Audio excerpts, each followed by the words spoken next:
Olá, tudo bem? Seja muito bem-vindo ao canal Livro com Letras. E hoje vamos aprender um tema muito especial que é o plano da salvação. Mas antes, peço que você se inscreva no canal, dê um like e ative o sininho para ser notificado de novos vídeos como este, certo? Agora vamos para o tema. O plano da salvação.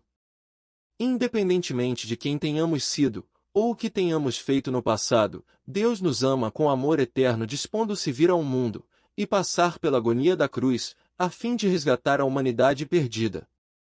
Entretanto, muitos aqui se perguntam: como posso ser bom diante de Deus? Como posso apagar meu passado mal? Como posso ser apresentado sem culpa diante dele? Como posso ser salvo? O caminho para a vida eterna é muito fácil de ser achado e compreendido, mas poucos sabem como ir a Cristo e experimentar alegria, paz de espírito, perdão e esperança. Esse tema mostra a resposta bíblica para uma vida cristã vitoriosa. Quantos são pecadores, e qual é o resultado do pecado? Em Romanos 5,12 está escrito: quando Adão pecou, o pecado entrou no mundo, e com ele a morte, que se estendeu a todos, porque todos pecaram. A morte se tornou uma realidade como resultado do primeiro casal. A corrupção do pecado passou a nós, os descendentes de Adão e Eva, e contaminou a humanidade. Logo, todos se tornaram pecadores, e precisam da graça de Cristo para encontrar a salvação. Romanos 3:23. Que reação Deus manifestou diante da entrada do pecado? Em Gênesis 3:8-10 está escrito: quando soprava a brisa do entardecer, o homem e sua mulher ouviram o Senhor Deus caminhando pelo jardim, e se esconderam dele entre as árvores. Então o Senhor Deus chamou o homem e perguntou: onde você está? Ele respondeu: ouvi que estavas andando pelo jardim e me escondi. Tive medo, pois eu estava nu. Desde a queda do ser humano, Deus tomou providência para a salvação. Gênesis 3:15. Os sacrifícios do Antigo Testamento, nos quais o Cordeiro recebia punição no lugar do pecador, simbolizavam o ministério de Jesus Cristo, que morreria em nosso lugar. João 1:29-36 e 1 Coríntios 5:7. Desde o princípio, Deus procura o ser humano decaído e lhe oferece redenção. Qual é a condição da natureza humana após o pecado?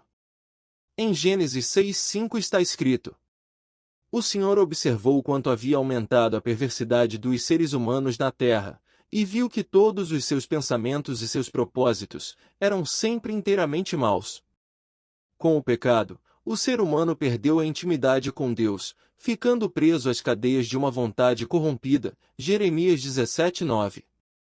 A partir de então, só é possível realizar o bem, por meio da atuação de Deus no coração. Filipenses 2:13, 1 Coríntios 2:14 e Gálatas 5:19 e 20. A nova natureza que Deus nos concede deve ser alimentada diariamente por meio de comunhão com Ele e obediência às suas leis. Quais são outras características da natureza humana pecaminosa? Em Efésios 2:3 está escrito: todos nós vivíamos desse modo, seguindo os desejos ardentes e as inclinações de nossa natureza humana. Éramos, por natureza, merecedores da ira, como os demais. O ser humano é naturalmente carnal e dominado pelo pecado. Romanos 6:12. Essa tendência pecaminosa resulta em impureza e maldade. Romanos 6:13 e 19. Para superar essa condição, é necessário viver no Espírito a partir de uma experiência e de um novo nascimento, que nos capacita a cumprir a lei divina pela fé. Romanos 8:3 e 4. Que plano Deus estabeleceu para nos salvar da morte eterna? Em João 3,16 está escrito: porque Deus amou tanto o mundo que deu seu Filho único, para que todo o que nele crer não pereça, mas tenha vida eterna. Deus estabeleceu um plano, por meio do qual seu Filho daria a vida em lugar do pecador. Dessa forma, todos que o aceitam como Salvador é perdoado, transformado, e recebe a promessa da vida eterna. O que Jesus fez por nós na cruz? Em 1 Pedro 2,24 está escrito: Ele mesmo carregou nossos pecados em seu corpo na cruz, a fim de que morrêssemos para o pecado, e vivêssemos para a justiça. Por suas feridas somos curados. Jesus tomou sobre si a punição de nossos pecados. Gálatas 3,13. A cruz de Cristo demonstra que o preço do pecado foi pago na pessoa de Cristo. Colossenses 2,13-15, em benefício de todos os que o aceitam como Salvador. Quem pode mudar a natureza humana? Em 1 Samuel 10,6 está escrito: Nesse momento, o Espírito do Senhor virá poderosamente sobre você, e você profetizará com eles. Será transformado numa pessoa diferente. As verdades da Palavra de Deus estão disponíveis a todos. Conhecer a verdade é conhecer o próprio Cristo, o que significa amar e seguir fielmente seus ensinos. Esse conhecimento trará uma mudança radical de vida. A salvação depende de nossas boas obras. Em Efésios 2:8-10 está escrito: Vocês são salvos pela graça, por meio da fé.